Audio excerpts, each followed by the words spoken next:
That's the legendary Glen Campbell, rehearsing for tonight's Grammy Awards, which air here on CBS. Campbell will be honored with a Lifetime Achievement Award, his 6th Grammy. And he's currently on tour, a tour that unfortunately is scheduled to be his last. Anthony Mason went along to prepare this Sunday profile.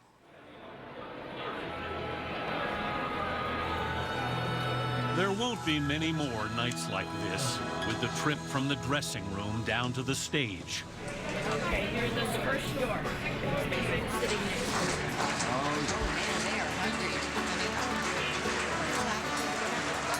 On this night, the Rialto Square Theater, the jewel of Joliet, Illinois, is sold out.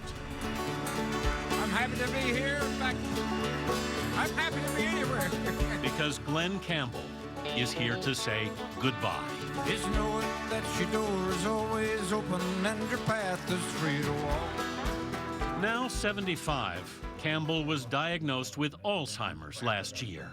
So after 21 top 40 hits, By the time I get to finish, she'll be rising. and selling nearly 50 million records, And the Wichita lineman is still on the line. the Rhinestone Cowboy is riding into the sunset. How are you enjoying this tour? I love it. I got my kids. His 3 youngest children have joined his backup band. Cal on drums, Shannon on guitar, Get you my baby. My banjo player. Isn't that sweet? and 25-year-old Ashley. Seems like you're kind of keeping an eye on him out there. Yeah.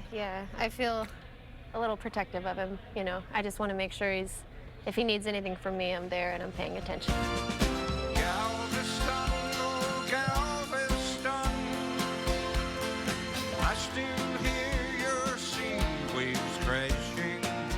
In Joliet, just after playing his hit Thank you so Galveston, much. Campbell I am suddenly happy starts to be playing the here. song again. 1,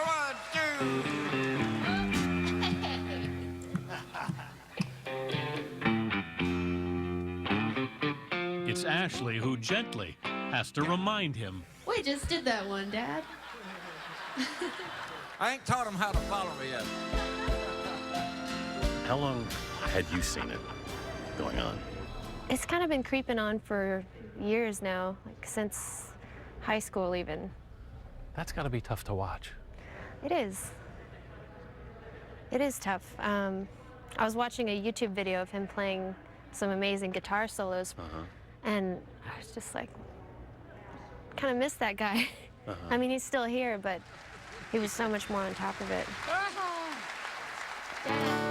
You're gonna need that cape over there. You're gonna need it. With the help of a teleprompter, Campbell's slip-ups are rare, and he makes fun of them. Boy, always remember this, friends. If you do it perfect, they'll want it that way every time.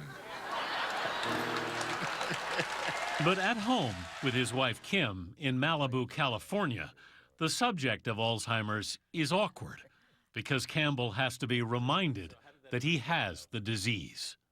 Alzheimer's. Think we got that? You do. I do? I don't feel it anywhere. What do I do? Like what? You forget things. Well, of course. I've done that all my life. I'm forgetful. How you doing? Just your grandkid. Yeah. Typical with Alzheimer's patients, Campbell struggles with the present. God bless you. He does better with the past. One of 12 children of an Arkansas sharecropper, Glen Campbell first picked up a guitar at age 4. He was a natural. By the early 60s, he'd played his way to LA. Though he couldn't read music, Campbell quickly became one of the most sought-after guitarists in the city. You started getting a lot of session work. Yeah, it was great, man. I bought a car. One of an elite group of studio musicians known as the Wrecking Crew, in 1963 alone, Campbell performed on nearly 600 cuts for other artists. Strangers in the night. He played guitar for Frank Sinatra on Strangers in the Night. In the night. Then I saw her face. For the Monkees on I'm a Believer. Now I'm a believer. Wouldn't it be nice if we were And for the Beach Boys on many of their recordings. so long? And when Brian Wilson took time off from the band, Campbell filled in for 6 months. I had to go with him on a gig and play bass and sang his part. It was like, it's a little old lady from Pasadena. Did you like being a Beach Boy? Yeah, it was fun. Then in 1967, his solo career took off on a Jimmy Webb song. By the time I get to Phoenix, she'll be rising. Winning 4 Grammys that year, he was hailed as country music's first crossover star. If it's a good song, I like a good song, you know. You never thought of yourself as a country singer? No. I did just, I'm a singer, and I really like good songs. The hits kept coming. And the next year, the Smothers Brothers asked him to host their summer replacement show on CBS. Good evening, ladies and gentlemen. I'm Glen Campbell. Kind of everything changed after that, didn't it? Yeah, it did. I didn't realize the power of television.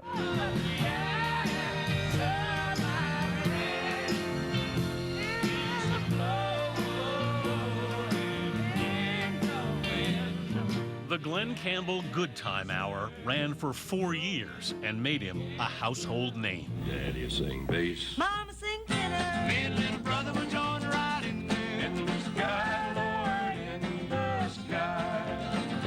In the sky, Lord, in Backstage after one show, the rising young star had a surprise visitor. Is there Glen Campbell here?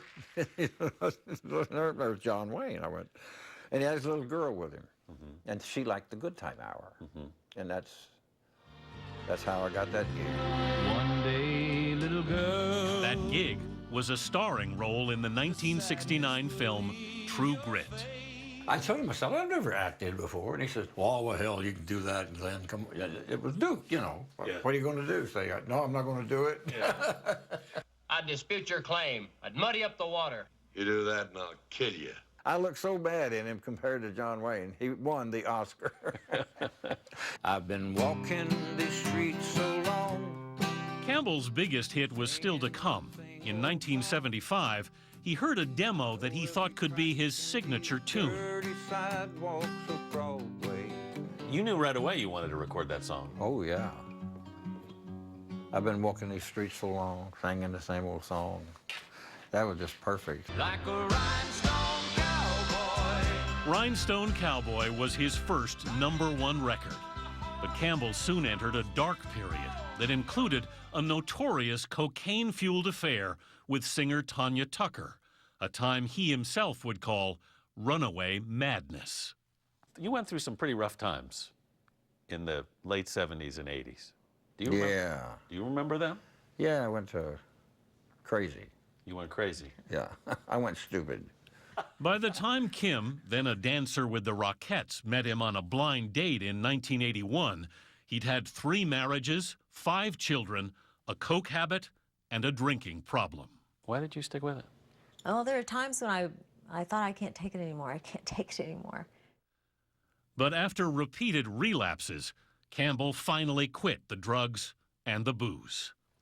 I'm a jewel now. You're a jewel now? You know, it took a while, but finally. The singer sorts through it all on his new album, Ghost on the Canvas, which will be his last. I've tried and I have failed, Lord. The family says they felt they had to reveal that he had Alzheimer's. I felt a little relieved because we were doing shows and he would mess up occasionally or seem confused and people would think something else was wrong with him, something not good, you know, like drugs or alcohol. The Alzheimer's Association says Campbell's decision to continue performing is unprecedented, but he's only able to be on stage because Ashley and her brothers are behind him. What kind of help do you need to give him out there most? It helps when I just smile at him. He looks at me a lot and I just smile at him and he looks back at the audience with a little more confidence. He has some really good nights, it seems. Oh, he's great. He's doing great. It's amazing. He still surprises me with phenomenal guitar licks, you know. Right. I'm also when I'm watching him on stage, I'm also just watching in amazement, you know? And the Wichita lineman is still. As the disease progresses, Glen Campbell's connection to the world will slowly fade. But audiences are hoping he can keep the line open a little longer.